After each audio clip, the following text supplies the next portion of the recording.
greetings of goodwill from my boss, the President of the Republic of Kenya, Dr. William Ruto. He has sent me with a specific message to our governors and their deputies that he is serious about devolution. And he has told me that the remarks he made in his inaugural speech were true and genuine. And just like he has started with the judiciary, more things are coming to support devolution. I want to assure you that things are going to be different for you. IBEC will be a serious forum. You know it wasn't serious because there was lack of political goodwill. Relevant cabinet secretaries did not come to those meetings. All the things that were agreed on were not implemented because the chair was William Ruto. That nonsensical politics have come to an end. All the IBEC forums, all the relevant cabinet secretaries will be present, and they will implement instantly what has been agreed upon. As an elected leader, I want to assure you, the kind of disrespect that was displayed to elected leaders in the last 5 years, including elected governors by national government officials, is a thing of the past. These national government officials, we have told them, and will drum it to their ears, that getting elected is not an easy thing. It's a very serious business. Being elected by 100,000 people who slept in different homes and came one morning without any meeting, without any consultation, and deciding you are the governor of your county is not a mean achievement. And I want to assure you, once the top leadership has addressed the issue of attitude towards elected governors, that respect will trickle down to the bottom. And you shall see. I'll tell these county commissioners, I'll tell the police commanders that an elected governor is the people's choice.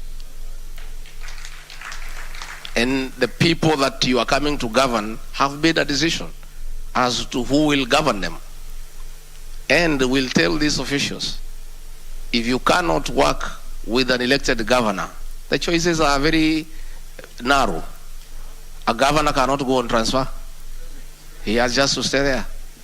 So it's you to align yourself with elected leaders. And I must say, the kind of disrespect we have seen towards elected leaders, all the way from the deputy president to the governors, to the MPs, to the senators, to the women reps, by government functionaries, has come to an end.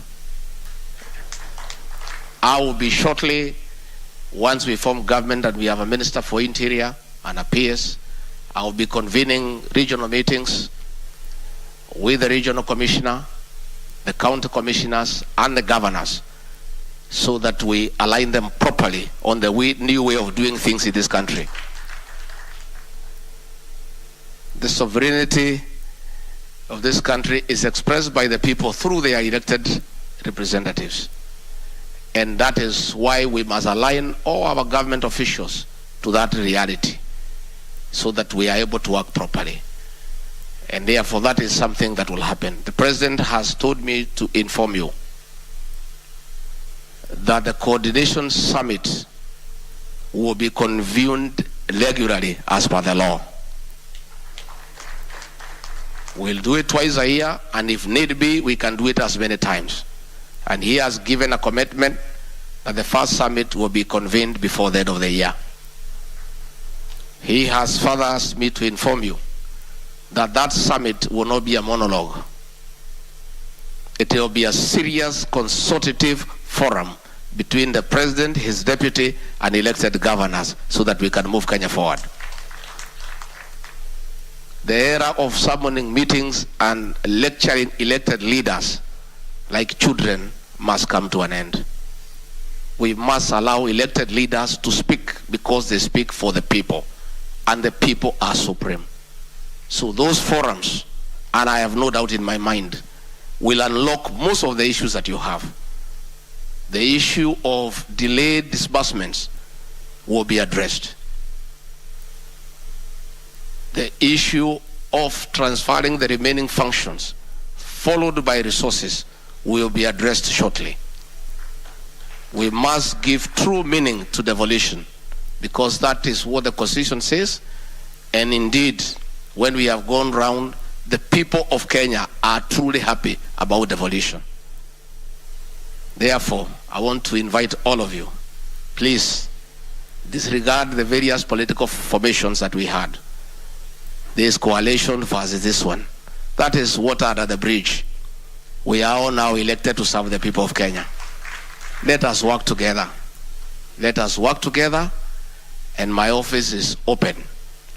And I'll be very proactive in intervening in all situations where you need intervention from the national government officials to make sure that you are able to deliver your mandate to the people who elected you. My office will be available. I will be available personally. And for the few who know me, I'm an easy guy. I'm not complicated. I'm not complicated. I have no hang-ups about these positions. This is all nonsense. This is nothing. What is important is to serve the people and to be available to your fellow elected leaders, irrespective of your position. So please, my office is open. Let's engage. Let's move on. And in our new government, we have no boundary of who supported Kenya Kwanza, who supported Azimio. That is water under the bridge. Ourselves, we are magnanimous in victory, and we want to move this country forward. And this is our country, irrespective of who won and who didn't. That is now a matter that belongs to the past. Let us all work together for the betterment of our country. And we have just started the journey of economic transformation to change the lives of the people of Kenya, to improve the quality of life for the people of Kenya, to create an enabling environment for Kenyans to do business. Our policy is less and less government in people's lives and more services to the people of Kenya. Finally, I want to assure you, we are aware of the harassment and intimidation governors have undergone through by state agencies. The level of extortion by detectives pretending to be fighting graft, whereas they were just extorting money from governors and officials, is a thing of the past. We have told DCI to go back to Kiambu Road and wait for crimes to be reported there. They have no business in government offices, hovering all over and creating a toxic environment for service delivery. We cannot have detectives in government offices because they poison the atmosphere and the environment for civil servants to deliver. So we are going to tell our security officers that they cannot send a junior police officer to go and harass and interrogate an elected governor. If there is an issue that needs to be addressed, as it should be, we are not saying we don't fight graft, but let us be decent people. Let us have respect for elected leaders. Let the head of that particular organization write a letter to the governor himself and not delegate to some junior officers to address a sitting governor, because that is not right. And those are the things that we are going to do to restore the dignity of our leaders, to enable them perform. Because when you embarrass an elected leader in front of his juniors and you go away, how do you expect him to perform the following day? That is what we must do. And I've told them, I was a civil servant for many years. Those days when things were working properly, a gazetted officer could only be interrogated by a gazetted officer. There is no way you can send a corporal or a constable to interrogate a sitting governor. If you want, you must look at the level, the various levels in the security sectors. We engage at that level so that there is dignity and decorum. And that is what is most important. So, ladies and gentlemen, I want to assure you that as chair of IBEC, you will enjoy working with me. Yeah, you'll enjoy.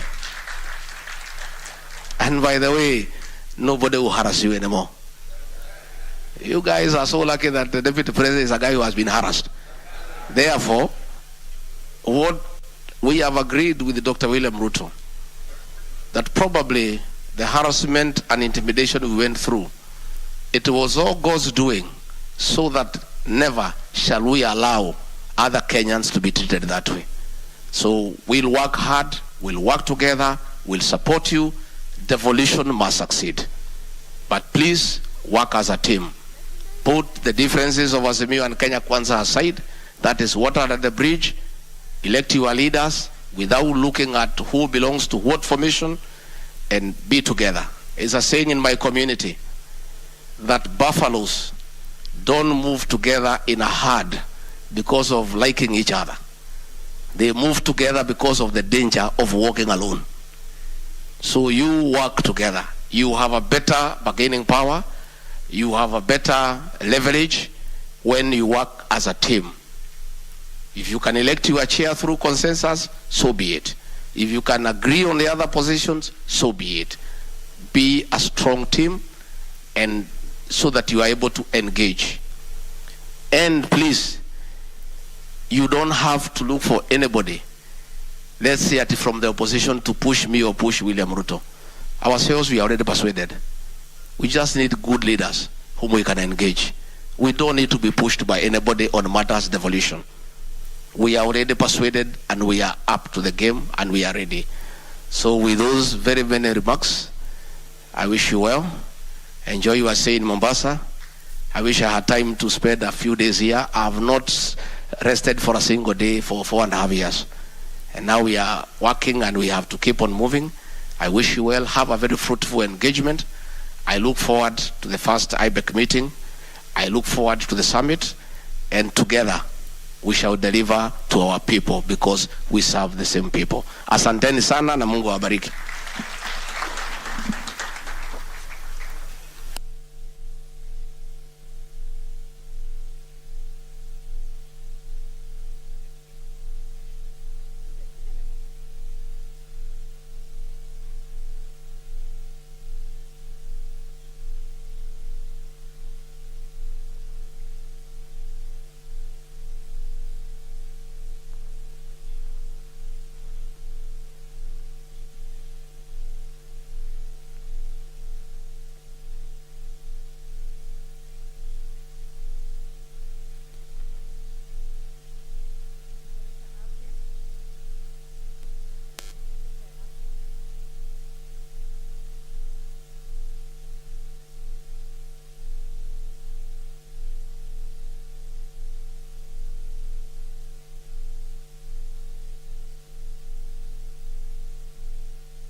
Wasolo, mnanipata?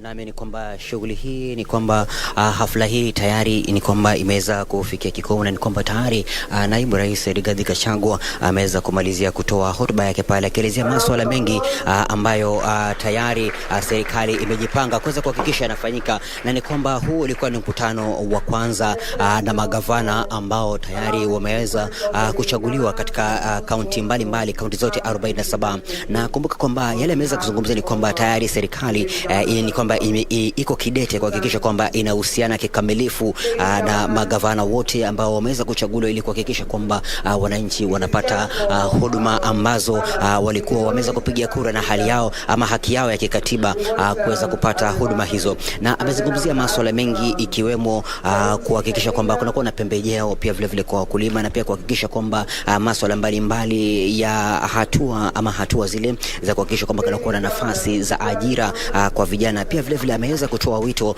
kwa magavana wote ya kuweza kufanya kazi kikamilifu na asasi mbalimbali ambazo za kibinafsi ili kuhakikisha kwamba huduma zinakuwa ni nzuri kwa Wakenya.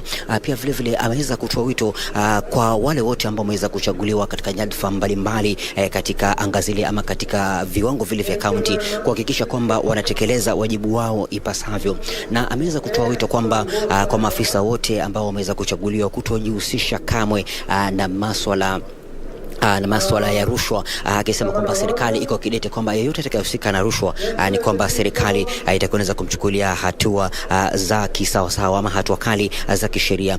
Na pia vile ameweza kuwataka magavana kuhakikisha kwamba kwa sasa na maafisa wao kuangazia matatizo yote ambayo yale yako kwa county, ikiwemo zile pending bills ama madeni yote ambayo yako katika county, na kuhakikisha kwamba wanapeleka kwa serikali ili kuweza kuhakikisha kwamba pale kuna matatizo yanaweza kuangaziwa kikamilifu, masuala ya fedha na fedha ziweze kufika katika kaunti na kuweza kutoa huduma ambazo zinakubalika. Ameweza kusema wazi kwamba masuala ya ugatuzi hayawezi kufanikiwa iwapo serikali za kaunti hazitahakikisha kwamba huduma zinatolewa kisawasawa, akisema kwamba hatua kamili ama lengo la kuwepo na ugatuzi ni kuhakikisha kwamba wananchi wanapata huduma ambazo walikuwa ni haki yao ya kikatiba.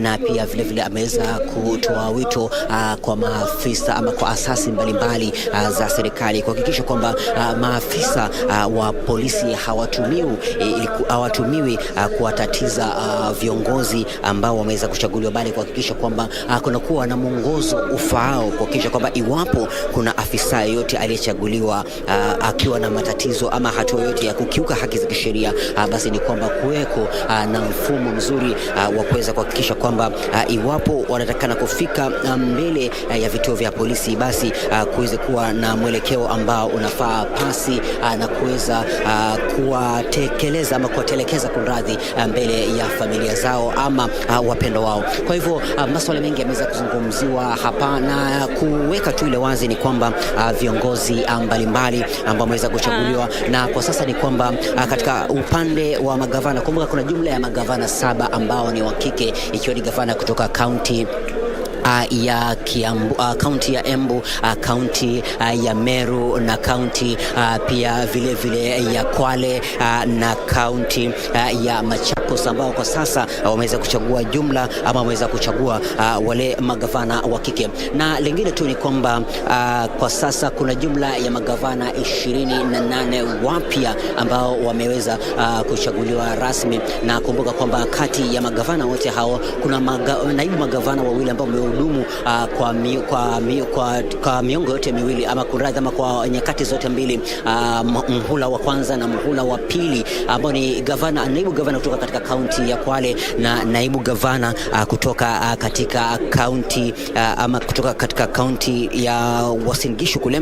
Na baadhi tu ya masuala mengine ambayo wameweza kuzungumzia wazi ni kwamba kwa wale magavana wa kike ni kwamba ambao wameweza kuchaguliwa, wameweza kutoa wito kwa wale maafisa wengine kuweza kuwapatia ile fursa na kuweza kushirikiana nao kikamilifu kuhakikisha kwamba wakati wanapotekeleza zile shughuli zao wanazitekeleza katika njia ambayo ni bora zaidi. Kwa hivyo masuala mengi yameweza kuzungumziwa kwa sasa. Naibu Rais Rigathi Gachagua ameelezea bayana kwamba ni wakati wa kuweza kutekeleza kazi na kuweza kutoa huduma kwa wale wananchi ambao walirauka asubuhi na mapema kuweza kuhakikisha kwamba wanatekeleza ile haki yao ya katiba ya kupiga kura kuchagua viongozi ambao wataleta mabadiliko. Kwa hivyo ametoa wito kwamba kwa sasa hakuna kulala, bali ni kutekeleza kazi, kuhakikisha kwamba wananchi wanapata zile huduma ambazo walikuwa wameweza kupigia kura, na pia vile vile maafisa kuweza kujihusisha kikamilifu na kazi waliopewa. Kwa hivyo mengi yameweza kuzungumziwa, lakini kumbuka kwamba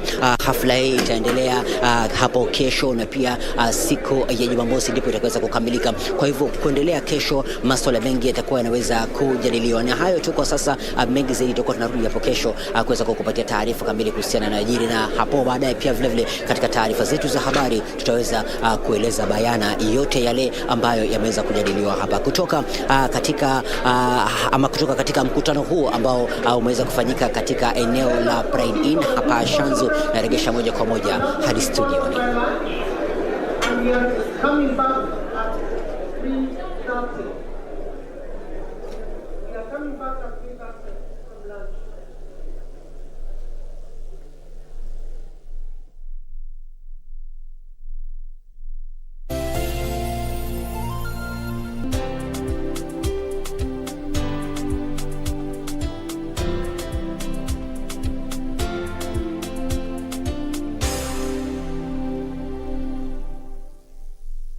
Walimu na wanafunzi mpo, KBC Channel 1 inakutoa darasani na kukuleta jukwani ili upate kuaminika.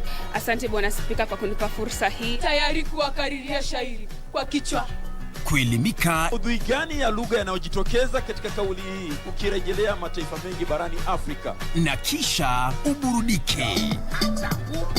Moja ni fahari yetu, baba, kina mama na watoto. Sauti za njiwa tamu sana. Sanaa ya Kiswahili, elimu na maarifa bila mipaka, kila Jumapili saa 7:30 papa hapa KBC.